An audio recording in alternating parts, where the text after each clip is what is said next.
This meeting is being recorded.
Good morning and welcome.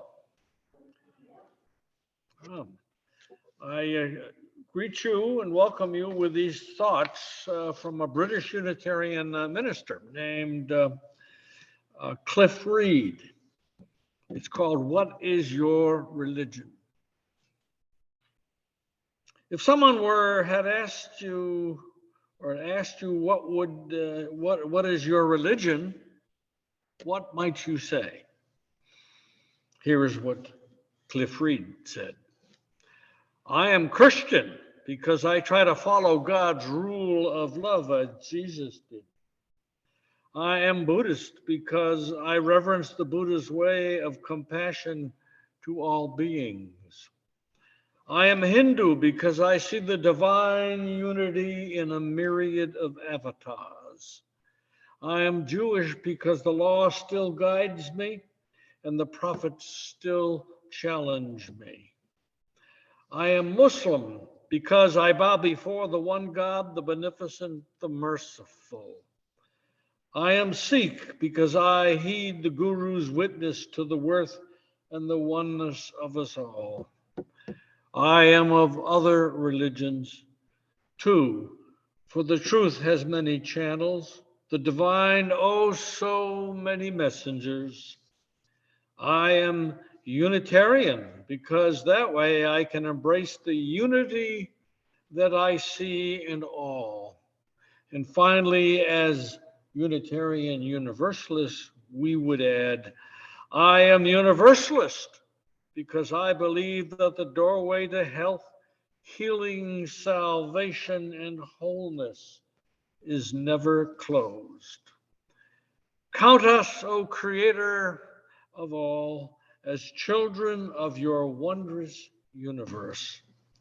Let us make that our true religion and our everlasting prayer.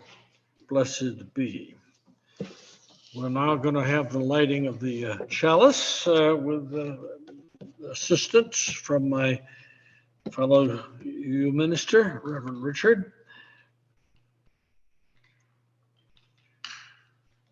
May the light of truth illumine our minds. May the spark of love set our hearts on fire. May the flame of freedom and worship burn brightly within us now and always. Thus it be. Opening hymn, mysterious presence, source of all.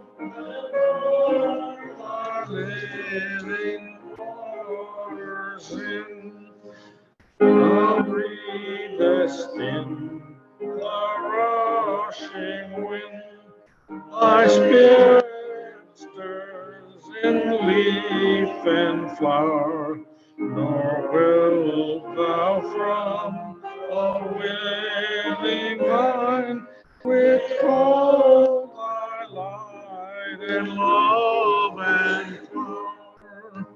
And unseen to essence clear, awoke the summit's trembling lair, and touched the lips holy seer with flame from thine altar fire.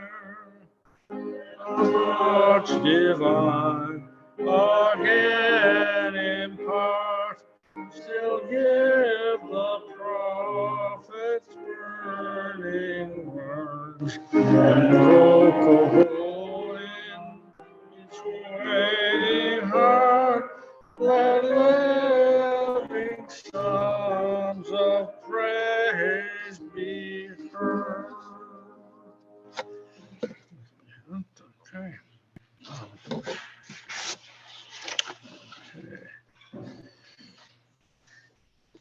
Are there any announcements that anyone wishes to make on behalf of the congregation? Yes, sir. Continuing our Course in Miracles every Friday at 11 a.m. Eastern Standard Time. Our co-hosts are Richard, who is our guest from Easton or thereabouts. Okay. And Al Rujo, who's on the online phone, and Dave Ott, who is somewhere either home or at the hospital. I'm not sure where he is. Anyway, we invite you all to that. We can get this for this tribute happen. Okay. Richard? It always announces our preacher on Sunday. I think it's Margaret Greenwald knows. Pretty sure. I think it's Ann Fox. Oh, I'm sorry. Glad we cleared that up. She wrote to me about love songs, and next week is Valentine's. Right. I just want to share a little bit about the music today. It's all Bach, with Richard talking about mysticism and experiences with God. There's a very common saying in musical worlds that is, Bach is God. And it's attributed to any number of people, and I was looking it up online just to see if I could figure out who actually said it first, which I couldn't. But I was particularly happy to discover that one of the many people who said it was Professor T, which is a character in this very strange program that we had been watching on PBS. And Professor T is a real whack job. But he did also say, Bach is God. And then I just came up with a couple of quotations from Bach. One was, I play the notes as they are written, but it is God who makes the music. And then the other one was, harmony is next to godliness. Okay. Thank you, Nancy. It's good to have Bach back in our lives.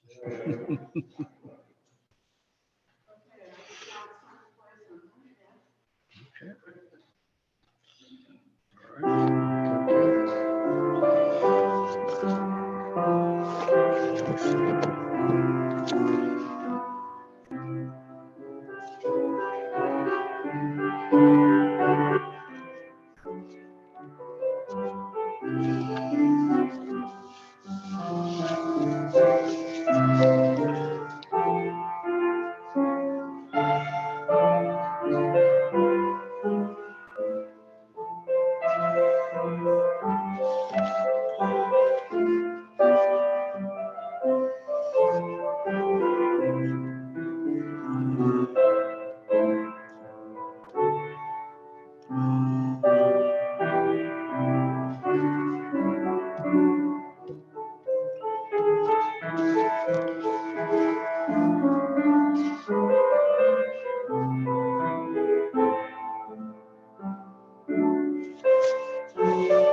This is our time for sharing of joys and concerns.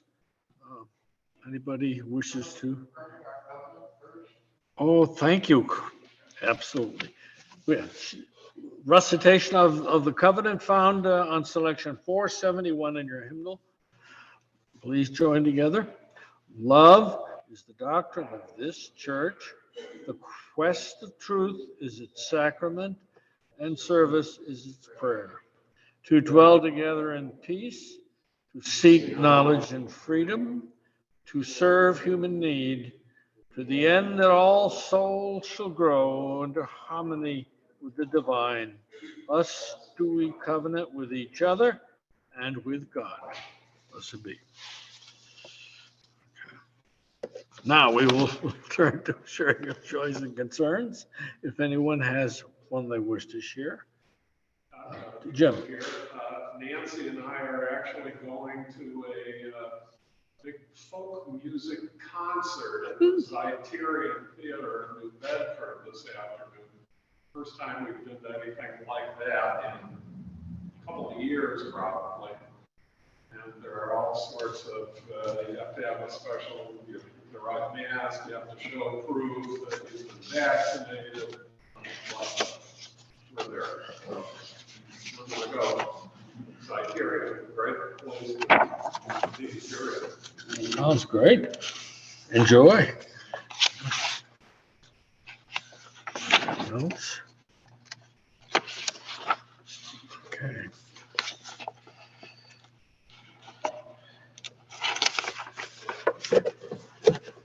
Responsive reading is selection number 647 in the Singing Living Tradition hymnal from the writings of W. Argo. Ancient as the home is the temple, ancient as the workbench is the altar.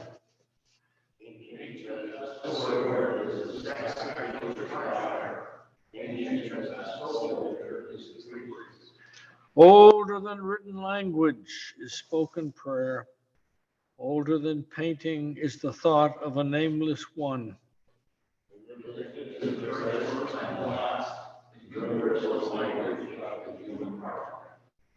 Differing words describe the outward appearance of things.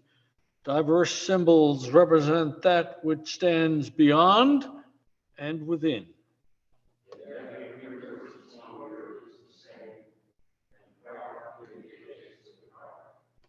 Ever the vision leads on, with many gods or with one, with a holy land washed by ancient waters, or a holy land within the heart.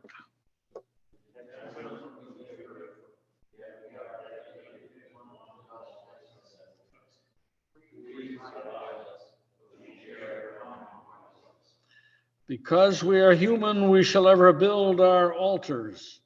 Because each has a holy yearning, we affirm everywhere our prayers and anthems.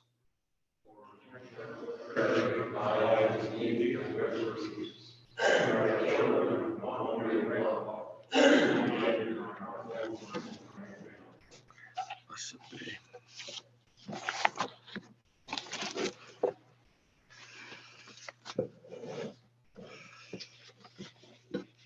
The offering for the work of this church is open to all who share our sentiments and want to support us in that endeavor. And there is an offering plate in the front. If you wish, you may make a contribution now or anytime during or after the service.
To me, the strings of compassion,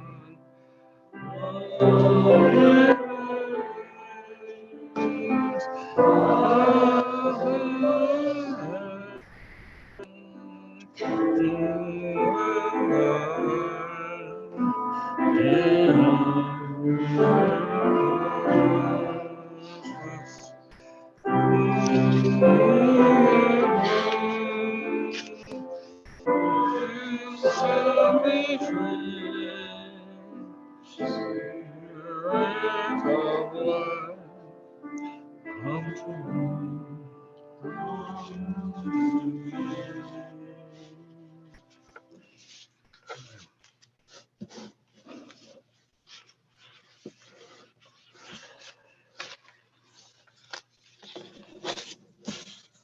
I have some thoughts in the spirit of meditation and prayer, which I passed over, but I invite you to repeat after me.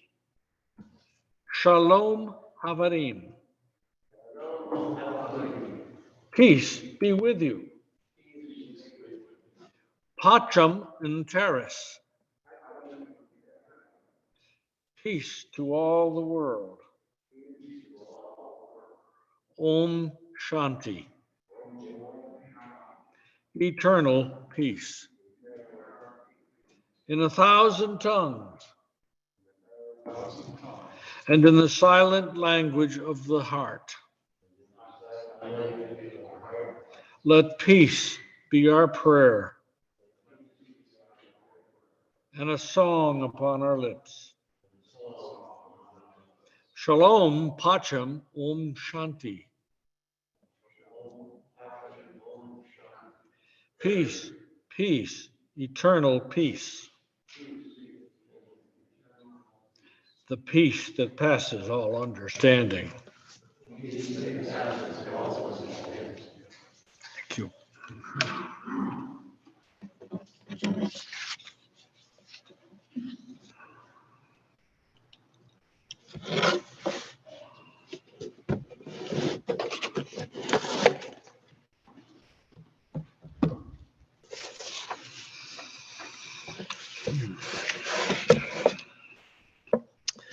Many years ago, the AUA, the American Unitarian Association, and the Layman's League used to run a liberal religious ad from time to time in the New Yorker magazine.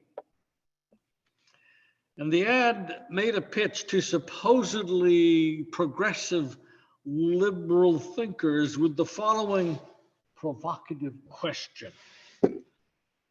Are you a Unitarian without knowing it? Well, this was before the Universalists had merged with the Unitarians to form the UUA. After 1961, the ad would ask, are you a Unitarian Universalist, a UU, without knowing it? But anyway, someone back then might respond to that inquiry and then receive a pamphlet in the mail telling them all about UU progressive thinking and where the nearest UU church might be found. This morning, I'd like to respond to that old provocative inquiry, but with a new twist. Are you a UU mystic without knowing it? Well, it's a fact that virtually every formal religion has a mystical tradition which tends to be open and welcoming to many points of view and human experiences which connect one to the beauty and the wonder in nature, in other human beings, and to the many faces of God or the divine to be found within us, without us, and beyond us. A prime example would be the 13th century Islamic Sufi mystic Jalal Uddin Rumi, R-U-M-I, who was beloved and admired by people from many religious and spiritual backgrounds, both then and now, and evermore will be, because he's still very, very popular. He was born in Afghanistan, but spent most of his life in Konya, Turkey, having fled there with his father to escape the threat of invading Mongol tribes. His mystical poetry spoke to the heart and saw something of the divine at work in all persons and religious practices. He once said, "I go into the Muslim mosque and the Jewish synagogue and the Christian church, and I see one altar." And he said to his followers, "I am not from the East or the West, not Christian or Jew or Muslim, not Hindu, Buddhist, Sufi or Zen, not any religion or cultural system. My place is placeless, a trace of the traceless. I belong to the beloved, have seen the two worlds as one, and that one call to and indeed know. This is the true religion. Love and union with the divine beloved one. All others are throwaway bandages beside it." Rumi, you see, was an Islamic universalist before there ever was such a word. Well, when Rumi died in 1273, representatives of every major religion came to his funeral. Christians, Jews, Muslims, and Hindus. They all came to say farewell and to express their respect and affection for this man who embraced universal humanity in his words and in his sentiments. Rumi, you see, spoke the language of the mystics, a language that transcends all religious and cultural systems and sees the quest for the divine at work in every spiritual tradition.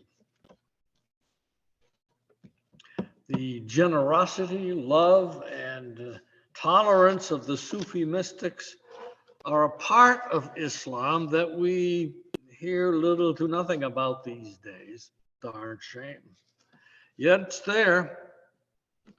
It's part of our human history. It's part of who we are, not only in the 13th century, but still alive and present 2+ decades into the 21st century. Bawa Muhyiddin, a contemporary Sufi sheikh, said to Coleman Barks, who was a translator of Rumi's poetry, "Love is the religion and the universe is the book." When asked by Barks if it was possible for him, a Western poet, to see the universe through the eyes of a Sufi Sikh, the Bawa replied, "Not until the I becomes we.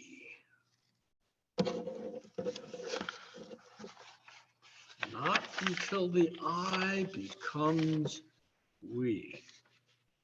That, my friends, is clearly the language of the mystics of all ages and traditions.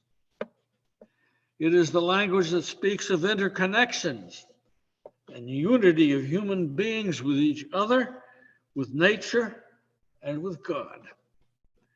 In a recognition, as Thich Nhat Hanh, who just recently passed away, said, Vietnamese Buddhist monk, put it, we interbeing are. Meaning that the illusion of our isolation and separateness from one another and from nature is just that. It's temporary, an illusion. We interbeing are, meaning we are all interconnected at all times, whether we know it or not. And so our question for the day is, are you a you mystic without knowing it? It's interesting to note that in the late 19th century, Unitarian scholar Francis Greenwood Peabody was greeted at the University of Halle in Germany by the then famous German Professor Tholuck with the words, "Ah, you are an American Unitarian. They are the true mystics." Professor Tholuck, no doubt, was referring to the pervasive influence that transcendentalist, New England transcendentalism philosophy had upon, or was having upon, and still is very much with us in thought and in leadership. Emerson advocated a kind of nature mysticism and talked about becoming, you've heard this phrase, I think, a transparent eyeball. A transparent eyeball to the current of the universal being manifest in nature and in the human mind. Ah, you are a Unitarian. They are the true mystics. Well, what would you think if someone said that to you today? Would you be comfortable owning the label of a true mystic? Can a Unitarian Universalist today be a mystic? Can a mystic be a Unitarian Universalist? Well, I certainly hope so, because I've considered myself a UU mystic throughout the more than 50 plus years of my ministry.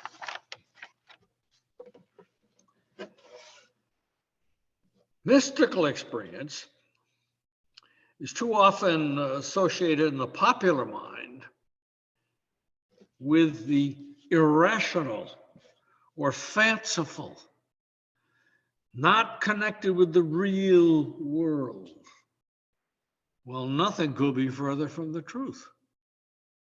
Mystical experience has to do with a sense of unity and connection with reality, everyday reality and ultimate reality, with nature, with people, with the web of life, with the soul within and without, and with God and beyond. Nothing could be more natural than the experience of oneness with all that is. Science tells us that we are part and parcel of nature through an evolutionary process manifest in natural law. Mysticism tells us that we are one with the whole of being, and that our separateness is a transitory illusion. Science uncovers the truth of our connection with the natural world through reason and analysis. Mysticism comes to the truth of our interconnectedness through intuition and direct experience. They are two sides of the one coin of reality, the outer and the inner. The mystical and the rational are one. You know, mystics have often been the heretics and even revolutionaries of their respective religious traditions. Thomas Muntze, a Protestant reformer and a mystic, became a revolutionary to his time and society in that he advocated what he called an aristocracy of the spirit to replace the aristocracy of blood and class. That was still characteristic at that time of European social structures, and indeed it still is in many respects. He would have been much happier at that time on American soil, where his revolutionary mysticism would have been welcomed. Oh yeah, the medieval mystic, Meister Eckhart, he walked a thin line between heresy and orthodoxy during his lifetime. He was called on the carpet and challenged for his views on more than one occasion. And after his death, his writings were declared heretical because he implied that the human soul and God at their core were one. The Islamic mystic Al-Hallaj was tried for heresy and executed because he said and wrote while he was in a state of mystical ecstasy that he and God were one. Well, did not Jesus say as much when he declared himself kin in the Gospel of John? I and the Father are one. As classical heretics of our Protestant Christian tradition, we Unitarian Universalists should pay close attention, I would say, to anyone who has been labeled a heretic by someone else. We just might have something in common with them. Heresy means to choose for oneself. And that has always been a hallmark of our religious tradition. Each UU member must choose for him or herself.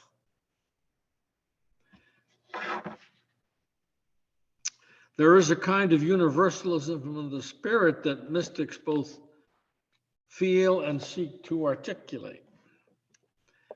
Aldous Huxley called his mystical impulse the perennial philosophy. Mystics declare one way or another that revelation is not sealed, that the discovery of truth and the encounter with ultimate reality is a continuing process. Walt Whitman, America's great poet of the soul, put it this way: I do not say that Bibles and religions are not divine. I say they have all grown out of you and may grow out of you still. It is not they who give the life. It is you who give the life. Well, maybe it's time for us, as you use, to own the unities and the universals of our UU faith and heritage. Unitarianism says in so many words that we are all one because God is one, and we are, as Emerson put it, part and parcel of God. While Universalism says we are all linked to a universal reality from which we can never be separated.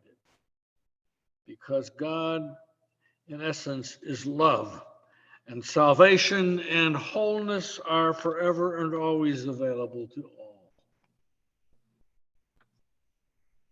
Unitarian Universalism, you see, is grounded in a mystical sense of connection of each to all and all to each. That old German professor Thulak was right. We are the true mystics. And it is time for us to reclaim and to own our transcendentalist mystical heritage and all of its diversity and beauty. It is both the source of our sense of connection to the whole of being and of our social conscience that recognizes our connection to one another in justice and in love, and our responsibility to the web of creation of which we all are a part. Not until the I becomes we can we know who we truly are. For in truth, we interbeing are. You no longer need to be a you mystic without knowing it. Now is the time to know it, to be it, to become it, and to do it. Blessed be. Amen.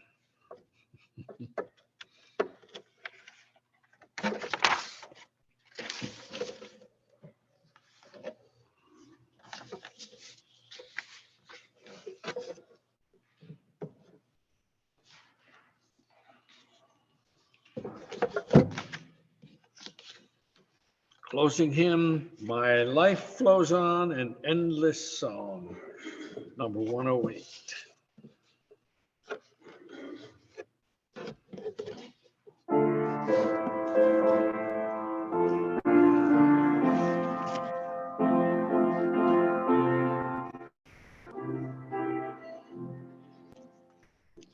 My life flows on in endless song above earth's lamentation. I hear the rill, oh far off in, that hails a new creation. Through all the tumult and the strife, I hear